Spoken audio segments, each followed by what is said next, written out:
اعوذ باللہ من الشیطان الرجیم بسم اللہ الرحمن الرحیم۔ اب یہ تحویل قبلہ کا مضمون براہ راست آ رہا ہے۔ اس کے لیے تمہیدی 2 رکوع ہم پڑھ چکے ہیں۔ حضرت ابراہیم کا تذکرہ جو معمار ہیں بیت اللہ کے، ابو الانبیاء ہیں، امام الناس ہیں، انہی کی ایک نسل بنی اسرائیل ہے، انہی کی ایک نسل بنی اسماعیل ہے۔ ان کا دین کیا تھا، اس کی بنیاد کیا تھی، انہوں نے اور خود ان کے پوتے حضرت یعقوب نے اپنی اولاد کو کس بات کی وصیت کی تھی، اب وہ اولاد مختلف پگڈنڈیوں پر چل کر کہاں کہاں پہنچ چکی ہے، یہ سارا پس منظر ہے اصل میں اس تحویل قبلہ کے لیے۔ اور تحویل قبلہ پر پورے 2 رکوع آ رہے ہیں۔ اس سے بسا اوقات یہ خیال پیدا ہوتا ہے، مجھے ذہن میں بھی کبھی ہوتا تھا کہ یہ ایسی بڑی بات کیا تھی جس کے لیے قرآن مجید نے اتنے شد و مد کے ساتھ اور اس قدر تفصیل کے ساتھ بلکہ تکرار کے ساتھ بات کی۔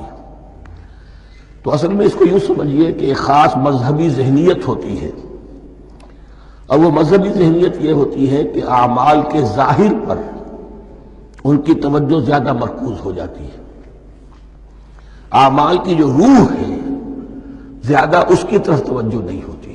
عوام الناس کا معاملہ یہی ہو جاتا ہے، ظواہر پر، رسومات پر، جو ظاہری شکلیں ہیں ان کی اہمیت، جو اصل دین ہے، روح دین ہے، جو مقاصد دین ہیں، ان کی طرف توجہ نہیں ہوتی۔ نتیجہ یہ ہوتا ہے کہ ظاہر میں ذرا سا فرق انہیں بہت محسوس ہوتا ہے، ذرا سا فرق ہو گیا، کسی نے رفع یدین کر لیا، قیامت آ گئی، معلوم ہوا یہ کوئی اور ہی آ گیا ہماری مسجد میں، یہ کون ہے؟ کسی نے آمین ذرا اونچا کہہ دیا، پھر قیامت آ گئی۔ یہ ساری چیزیں جو یہ خاص ایک ذہنیت ہوتی ہے، اس ذہنیت کے پس منظر میں یہ مسئلہ چھوٹا نہیں تھا۔ ایک تو یہ کہ جو قبائلی اور قومی پس منظر تھا اس کے حوالے سے سمجھیے، مکے میں جو لوگ ایمان لائے، ظاہر بات ہے ان سب کو عقیدت تھی خانہ کعبہ کے ساتھ، خود حضور کو تھی۔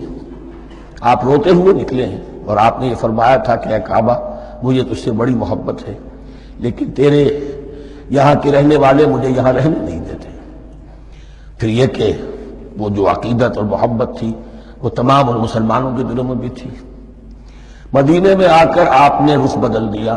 جب تک مکے میں تھے معلوم ہوتا ہے کہ حضور جب کھڑے ہوتے تھے نماز کے لیے تو آپ اس طرح کھڑے ہوتے تھے کہ بیک وقت استقبال قبلتین ہو جاتا تھا، یعنی جو جنوبی دیوار ہے، ایک طرف وہ کونا ہے جس میں حجر اسود ہے، اور دوسری طرف وہ یمانی ہے، رکن یمانی جو یمن کی طرف ہے، جنوب کی طرف ہے۔ ادھر کوئی شخص کھڑا ہوگا اور وہیں پر انہی کے درمیان جو ہے جب طواف کیا جاتا ہے تو دعا مانگی جاتی ہے، ربنا آتنا فی الدنیا حسنۃ وفی الآخرۃ حسنۃ وقنا عذاب النار۔ باقی پورے طواف میں آپ جو چاہیں دعا مانگے، لیکن یہاں یہ دعا ہے خاص۔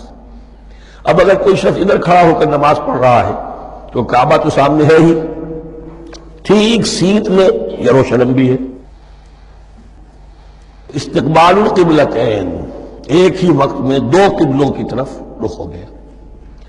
مدینہ میں آ کر معاملہ بدل گیا، مدینہ درمیان میں ہے، مکہ مکرمہ اس کے جنوب میں ہے اور یروشلم اس کے شمال میں ہے۔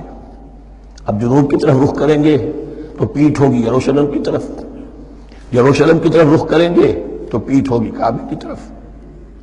اس میں امتحان ہو گیا ان لوگوں کا جو ایمان لائے تھے کہ آیا وہ محمد الرسول اللہ صلی اللہ علیہ وسلم کے فرمان کی پیروی کرتے ہیں یا اپنی پرانی عقیدتوں اور اپنی پرانی جو روایات ہیں ان کو زیادہ اہمیت دیتے ہیں۔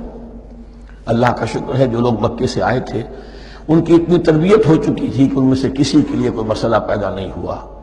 اقبال کا وہ مصرع پھر سنا رہا ہوں، بمصطفیٰ برساں خیش را کے دی ہموست، اگر بہو نہ رسیدی تمام بولہ بیست۔ حالانکہ قرآن مجید میں کہیں منقول نہیں ہے کہ اللہ نے حکم دیا تھا، ہو سکتا ہے اللہ نے حضور کو وحی خفی کے ذریعے سے حکم دیا ہو، لیکن وحی جلی میں کہیں نہیں ہے کہ آپ کو حکم دیا گیا ہو کہ اب یروشلم کی طرف رخ کر کے نماز پڑھیے۔ یہ امتحان ہو گیا کہ رسول کا اتباع کتنا کچھ ہے۔ اب جب یہ حکم آیا، اب امتحان ہو گیا جو مدینے میں رہنے والے جو ایمان لائے تھے ان کا، اس لیے کہ یہاں یہودی بھی تھے، بعض ان میں سے ایمان لائے، عبداللہ ابن سلام رضی اللہ تعالیٰ عنہ تو ان کو علماء میں سے تھے، لیکن جو اور دوسرے لوگ تھے وہ بھی زیر اثر تھے یہود کے علماء کے، ان کے دل میں بھی یروشلم کی عظمت تھی۔ اب جب انہیں رخ کرنا پڑا تو یہ ان کے ایمان کا امتحان ہو گیا۔ تو یہ بڑا امتحان تھا اس میں کہ جو سب کے لیے مثبت تھا، اور مسلمانوں میں سے بعض لوگوں کے دلوں میں یہ خیال بھی پیدا ہوا ہوگا اگر اصل قبلہ یہ تھا تو ہم نے اب تک جو نمازیں پڑھی ہیں وہ تو پھر ہم نے غلط اس پر پڑھی، ہماری اتنی سالوں کی کسی کو ایمان لائے ہوئے 10 برس ہو گئے، ہماری ان نمازوں کا کیا بنے گا؟ وہ نمازیں ضائع ہو گئیں تو نماز تو ایمان کا رکن رکین ہے، تو بڑی تشویش پیدا ہو گئی۔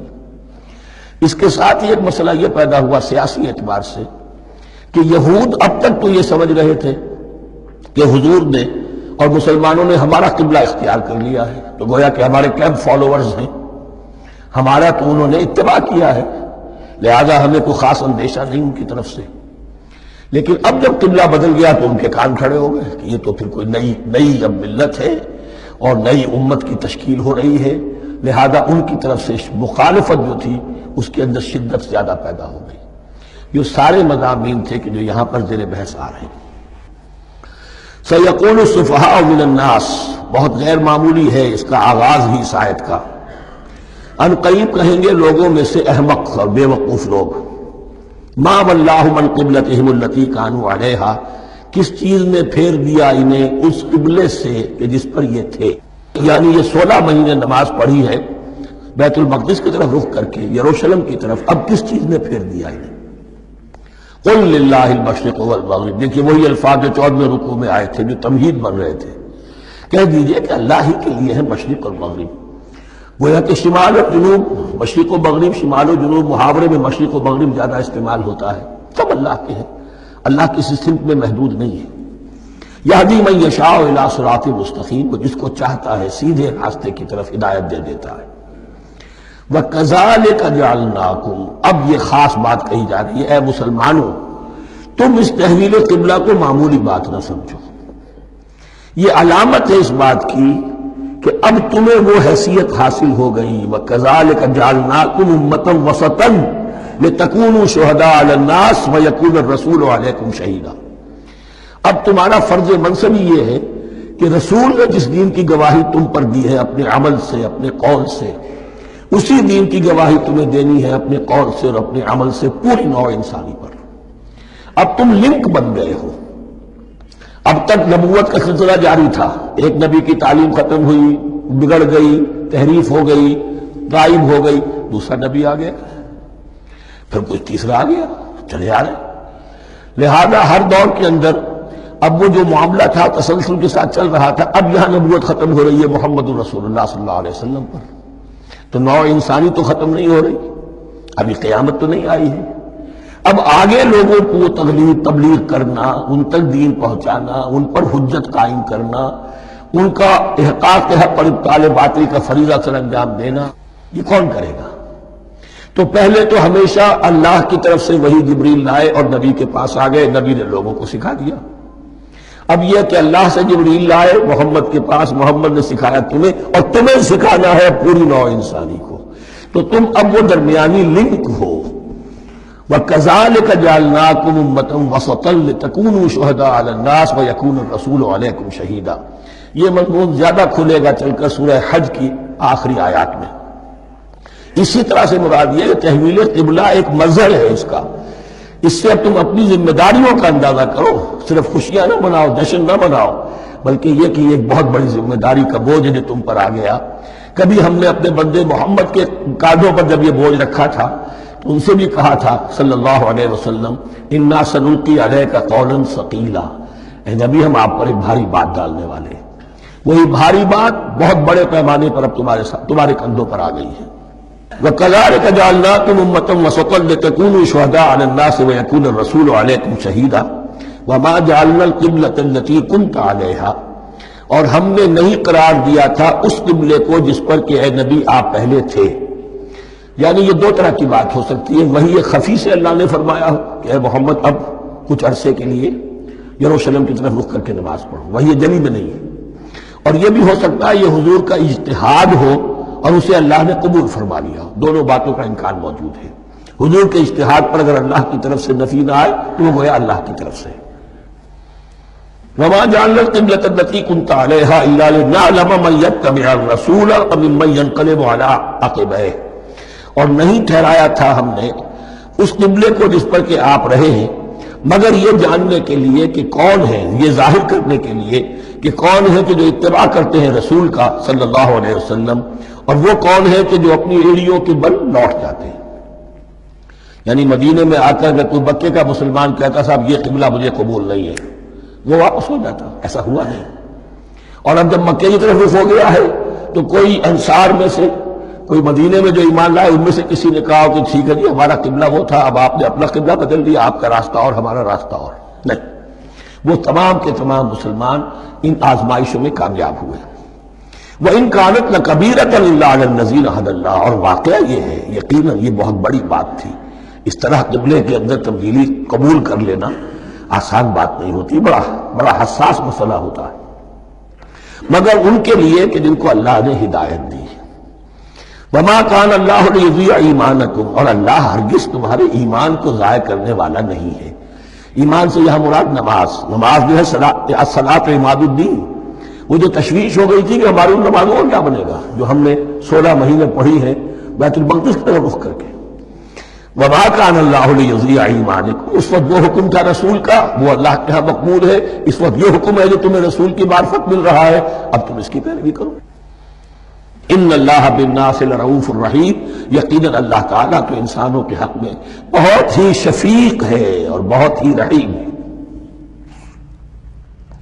قد نرى تقلب وجهك في السماء، معلوم ہوتا ہے خود حضور کو انتظار تھا اس فیصلے کا، اور معلوم ہوتا ہے کہ آپ پر بھی شاخ گزر رہا تھا یہ وقفہ کہ جس میں نماز پڑھتے ہوئے پیٹھ ہو رہی تھی بیت اللہ کی طرف، تو آپ بار بار آپ کی نگاہیں آسمان کی طرف اٹھتی تھی کہ کب وحی آئے، کب جبرائیل حکم لے کر آئے۔ قد نرى تقلب وجهك في السماء، اے نبی ہم نے آپ کے چہرے کا بار بار آسمان کی طرف اٹھنا دیکھ لیا ہے۔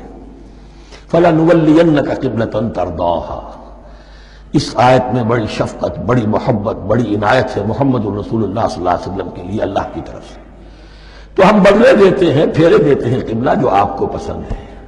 ظاہر بات ہے کہ حضور کو جو محبت تھی اور جو بھی آپ کو ایک رشتہ قلبی تھا بیت اللہ کے ساتھ، فَلَنُوَلِّيَنَّكَ قِبْلَةً تَرْضَاهَا، ہم بدلے دیتے ہیں، بدل دیں گے قبلہ اسی طرف جو آپ کو پسند ہے۔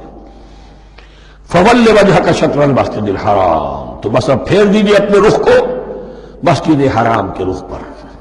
وَحَيْثُ مَا كُنْتُمْ، اور مسلمانوں جہاں کہیں بھی تم ہو، مدینے میں ہو یا کہیں اور ہو، مغرب میں ہو، شمال میں ہو، جنوب میں ہو، کہیں ہو، فَوَلُّوا وُجُوهَكُمْ شَطْرَهُ، تو اپنا چہرہ نماز میں اسی کے رخ پر پھیرو۔ وَإِنَّ الَّذِينَ أُوتُوا الْكِتَابَ لَيَعْلَمُونَ أَنَّهُ الْحَقُّ مِنْ رَبِّهِمْ، اور جن لوگوں کو کتاب دی گئی تھی وہ جانتے ہیں کہ یہ حق ہے ان کے پروردگار کی طرف سے۔ تورات میں بھی یہ مذکور تھا کہ اصل قبلہ ابراہیمی وہی تھا، اس لیے کہ یروشلم تو تعبیر کیا ہے حضرت ابراہیم سے کوئی 1000 سال کے بعد حضرت سلیمان نے۔ یہ جو بھی ہیکل سلیمانی ہے کم سے کم 1000 برس کا فصل ہے حضرت ابراہیم اور حضرت سلیمان۔ تو حضرت ابراہیم کا قبلہ کون سا تھا؟ تو وہ بھی مولانا امین حسن اصلاحی صاحب نے اردو میں ترجمہ کیا ہے مولانا حمید الدین فراہی کی کتاب کا، اور وہ بہت اہم ہے اس موضوع کو سمجھنے کے لیے۔ بہت سے مسلمان مفسرین نے بھی اس میں ٹھوکر کھائی ہے۔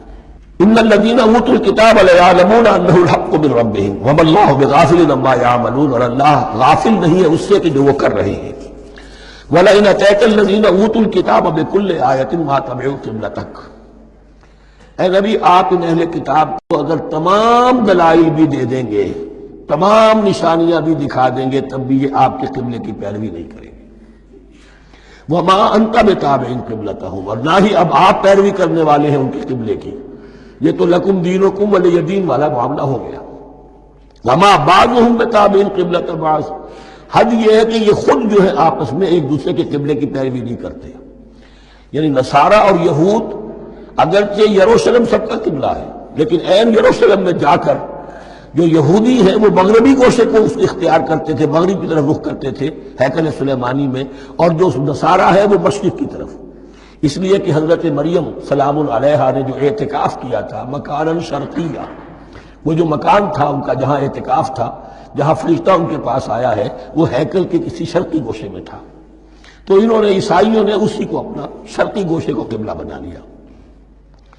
فَلَئِنِ اتَّبَعْتَ أَهْوَاءَهُمْ، اور اے نبی اگر بالفرض آپ نے ان کی خواہشات کی پیروی کی، من بعد ما جاءك من العلم، اس کے بعد کہ آپ کے پاس العلم صحیح علم آ چکا ہے، انك اذا لمن الظالمین، تو آپ بھی پھر ظلم کرنے والوں میں سے ہو جائیں گے۔